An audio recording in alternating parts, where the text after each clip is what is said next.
On the evening of December 30th, Jared Mills heads back to the same area on the river farm where he and cameraman Grant Noble had a close call the evening before.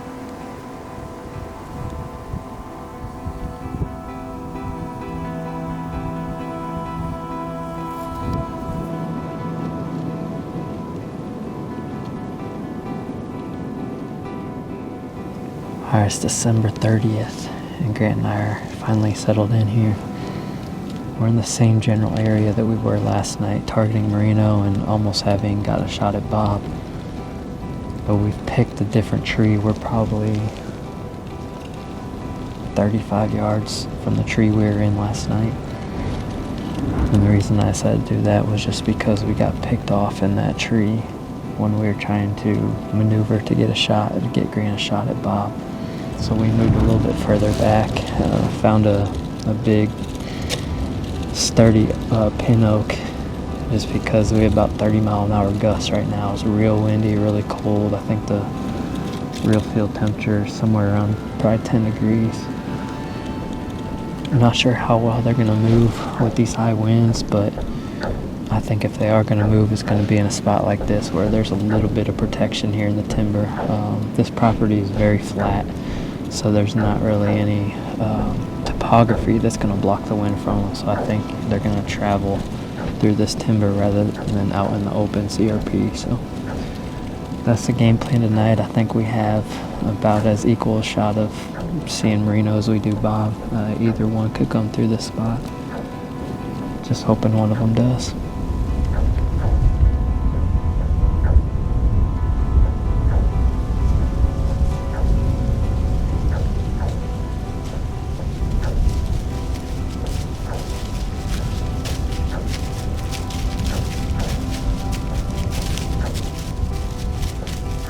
"65 miles to the west, I am also heading out to hunt." It's real breezy this afternoon, probably 15 plus mile an hour wind out of the northwest. High or upper 20s, which doesn't sound that cool, but compared to what it's been, this is definitely a cool snap. I'm going back to this cornfield finally. I've been keeping that in my back pocket, not wanting to hunt it until the conditions were right. With this colder snap coming, this is the best time for the deer to be heading back to corn. So it's in the same rough area where I killed that buck on the 22nd of November. So nobody's been in there for a month. I did move the blind a little bit because all the corn in that area where the blind was had been eaten.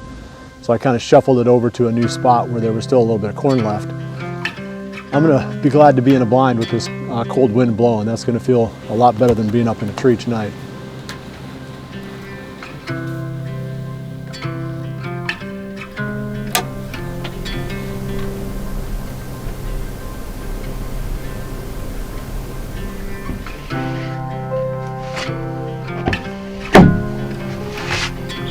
There's two more deer coming.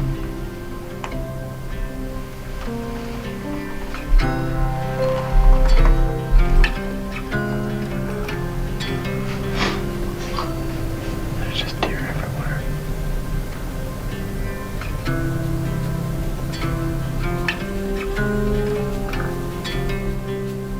The corn in front of me fills with deer, but so far no good bucks have shown up. Back in eastern Iowa, Jared Mills is also watching as deer move toward food.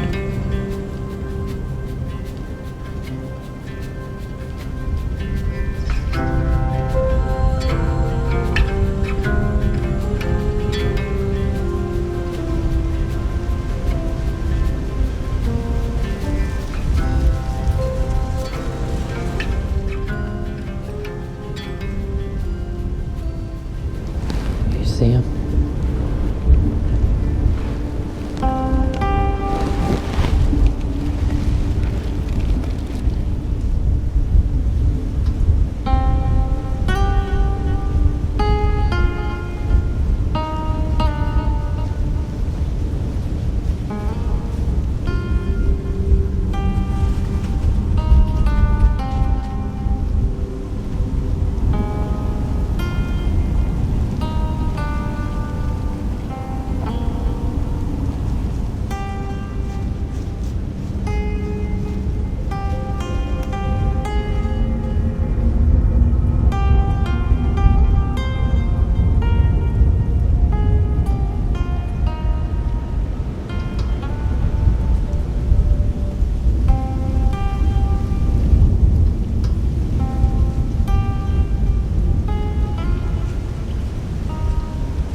That one stings, probably more so than any other close call we've had this season. And I had Merino at 43 yards tonight. That was the closest he got, and I really didn't have a shot there. I probably didn't have a shot until he was 50, 55 walking away.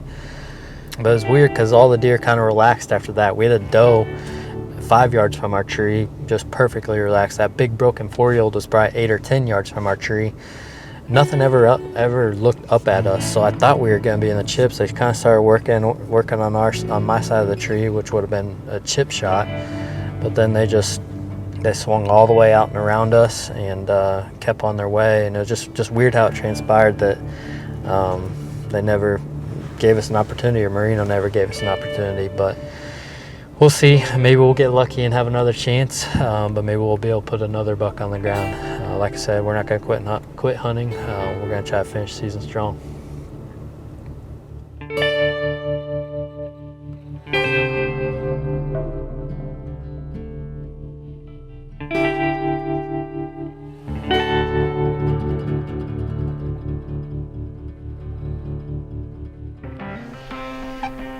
Jared's hunt offered more action than mine. Only does came into the corn. That was my last hunt of 2019. Now the calendar flips to 2020. The new year starts off with plenty of action for team member Mike Reed. Like Jared Mills, Mike has been targeting the buck they call Merino on the river farm they co-own. Well, it's about 3 o'clock on January 1st. Happy New Year's to everybody. Grant and I are set up on the river bottom farm. This is the anniversary of my kill of Curly last year, so hoping for a repeat.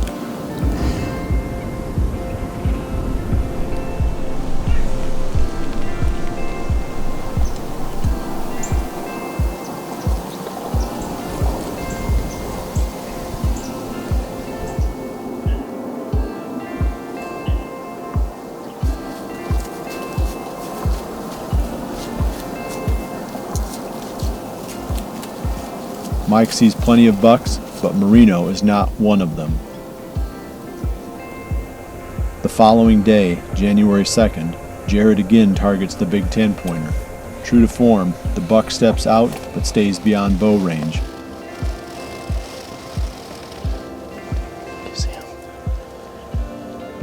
It's another tally mark notched in Jared's season, which is already full of mature buck encounters.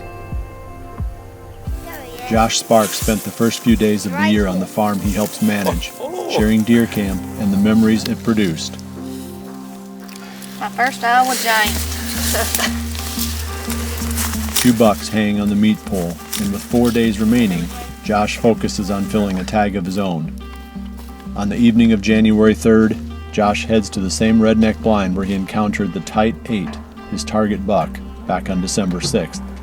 Cold temperatures have the deer on their feet, and multiple bucks step out. The highlight of the hunt occurs when Josh sees the best 4-year-old on the farm. Toward the end of the hunt, Josh shoots another doe. It was Josh's last action for the 2019-2020 season.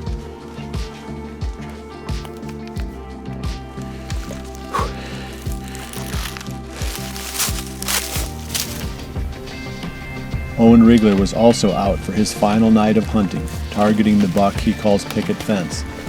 After a quick encounter, Owen tries to stalk the buck. The effort doesn't pay off, and Owen's season also comes to an end.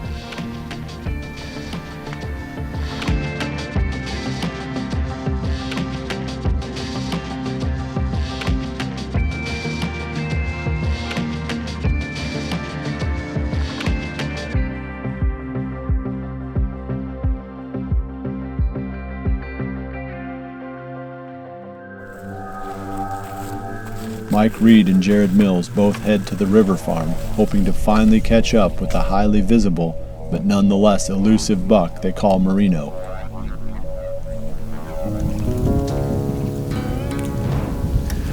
Well, it's Saturday, January 4th. It's about 2:45, and Max and I are set up on the river bottom farm. And Jared and I are actually both out here tonight. And we've got both of the exit routes pretty well covered off the peninsula. Jared backyard was kind of debating what was the best spot to get him in bow range, but he picked the pinch, which I would argue is the best spot to get him in bow range. And so I came down here to the south turnip plot to give him a little bit of space and to kind of cover the back door exit. We'll see. I'm looking forward to this sit. We're down to our last few days. If Bella wants to, I'm going to be taking her out tomorrow night. And then I'll have Monday and Tuesday afternoon after work, and that'll be it. So we're right at the end here. It's nice to have a little bit of cool weather, so I'm hoping the movement is good. Alright, January 4th, here we go. Back out on the river farm, chasing merino. This is the same spot where we almost got shot at Bob, but we got picked off in the tree. And the very next night, merino was pretty much under this tree.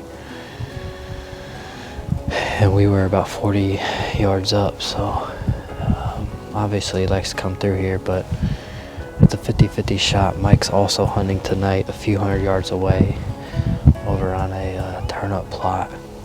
And merino was out there a couple nights ago in daylight. So either one of us could get a shot at him tonight. We'll see how the night goes. I think one of us will see him tonight. That's my gut feeling.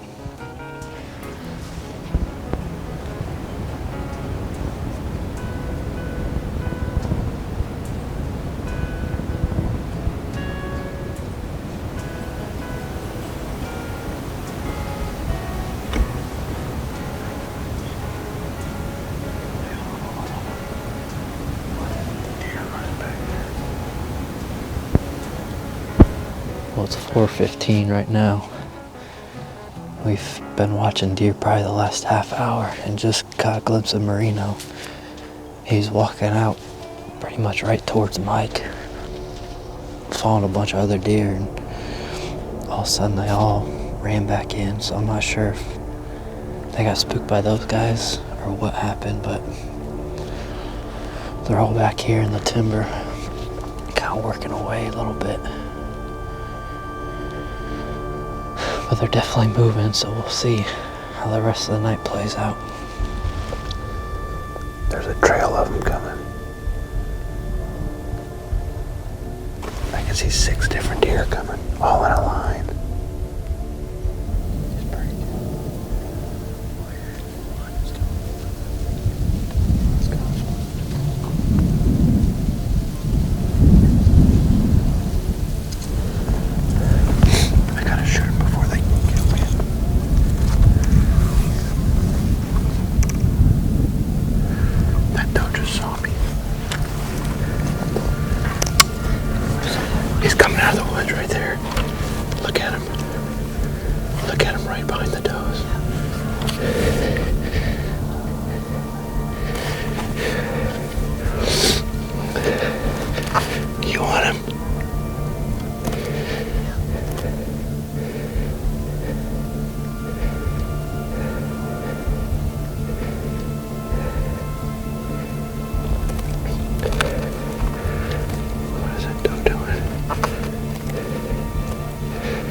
I'm gonna shoot him. I'm gonna try to let him turn, but I'm just gonna shoot him.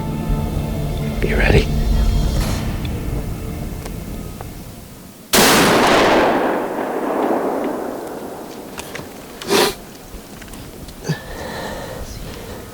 I don't know.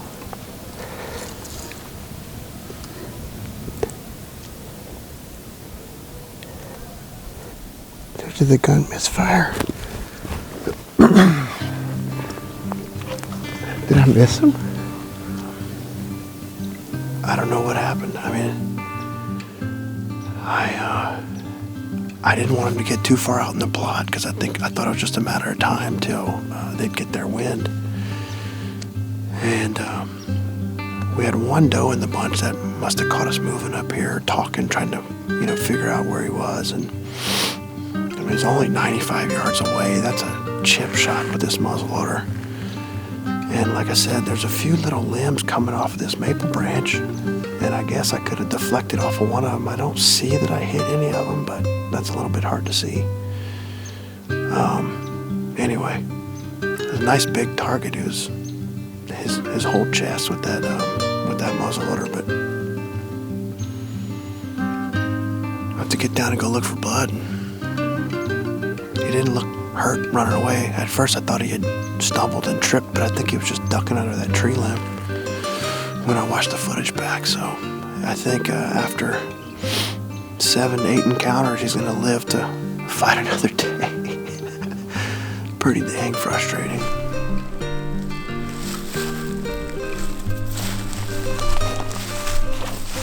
It's be a tough one to swallow for both me and my wife.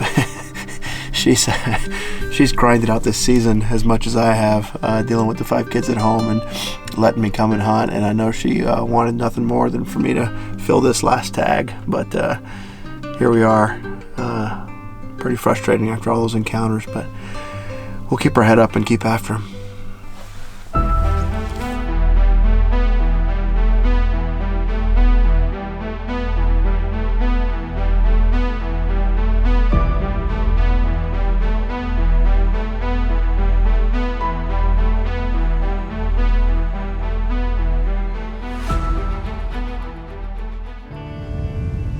Marino finally presents a shot, but like a cat with 9 lives, he again slips away. The hunters fear this will send him back to his old nocturnal ways, making him unkillable. Despite the long odds, Jared decides to give Marino one last hunt the following evening. Incredibly, Jared is again in the game, and Marino eventually comes within bow range, but as sometimes happens, the camera can't pick up the buck when Jared can shoot, and Jared can't shoot when the cameraman has the buck fully in frame. Marino turns, running in the other direction, and that ends Jared's action for the season. It feels like we just got on the 2019 deer hunting roller coaster, but unbelievably for most of us, the season is now over. It was without a doubt our best ever. The action-packed cold fronts of October brought us unbelievable success. It was so good, in fact, that we felt as if November arrived 2 weeks early. But the namesake month itself was no disappointment. When November did arrive, it brought with it the full intensity of a perfect rut, providing opportunities for almost all of our team to fill their tags. Then, typical of late season, our bow hunters struggled to turn encounters into filled tags, but our gun hunters more than made up for this shortfall.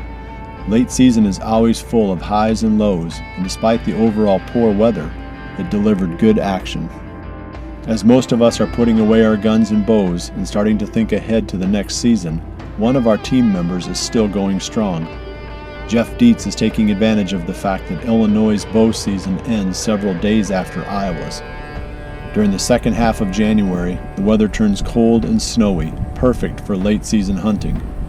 On the evening of the 19th, Jeff heads to his redneck blind, now surrounded by a winter wonderland. It is January 19th, and it's the very last day of the 2019-2020 bow season for Northern Illinois. So, down to the wire, fourth quarter, 30 seconds on the clock, I guess, to be cliche, but anyhow, got some pretty good weather right now. It's like 10 degrees out.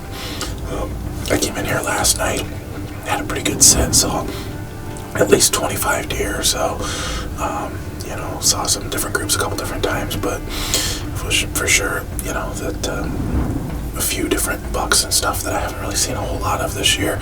Nothing huge, but a lot that were kind of borderline. I've got it blind up here a little bit further.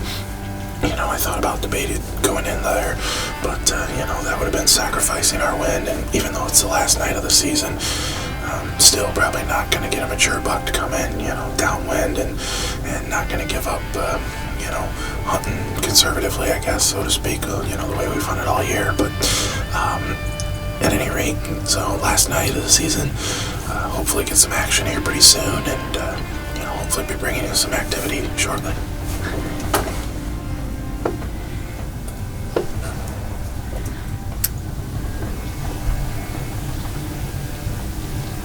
Better buck coming too. Yeah. That one not front.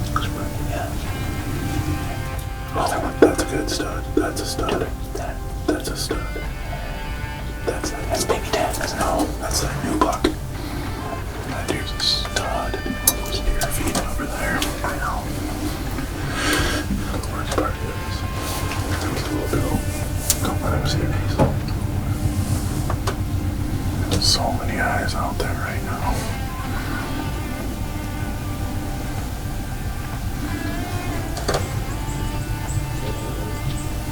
Here comes a good buck. Yeah. Never filmed him before, ever.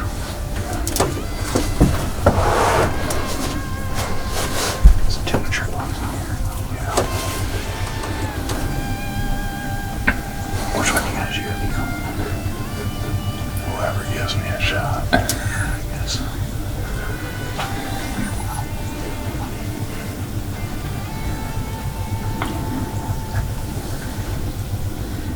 Well, it's about 4:40, and we got like 20 minutes left.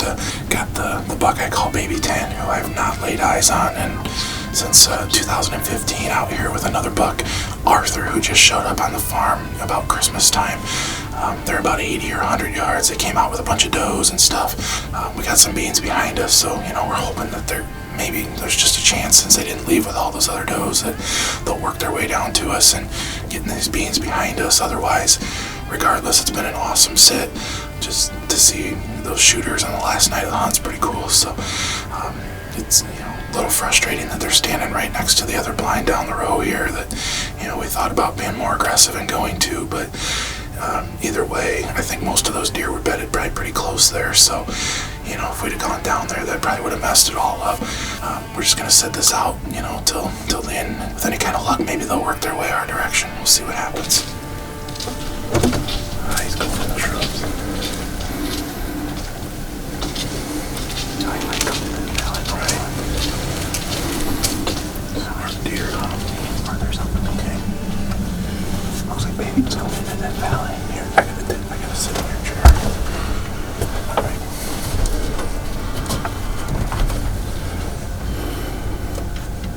This window open without busting us. I need to be ready to shoot.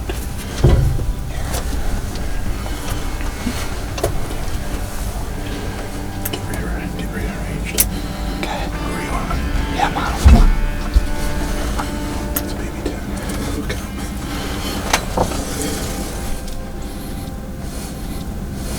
Good.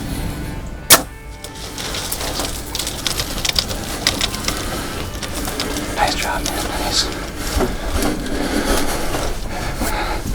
I mean, you talk about last second, last minute, last hour. Sure, we just got it done. It looks like he just dropped. Didn't even make it out of the bean field. Told Wade's hunting with me tonight, filming for me. And I told him, I said, they're going to come through and probably pop up in these beans right behind us at 30 yards. And I've been after this buck all year. He was probably one of my top target deer as far as, a deer that I had history with and everything. I know he's at least probably 7.5 this year. And, just what a way to send out the season. So, pulled him up here, kind of got him out of the edge of the field and just kind of showing off a little bit of the character he's got here. The extra split there that I didn't know. I thought he may have broke that off. Split G2 here, split coming off of that G3 on this side, and a split G2 on that side, and a crab claw on the end there. So, an older deer. I figure he's probably 7.5 this year, just based off of the history I have with him, and definitely excited to end my season. What's been kind of a rough, tough season. This is for sure the highlight. It just shows you it's never over till it's over. Literally the last 10 minutes legal shooting for the 2019-2020 season. So we'll see you again next year. Jeff's hunt is a classic example of how good the action can be when the conditions are right.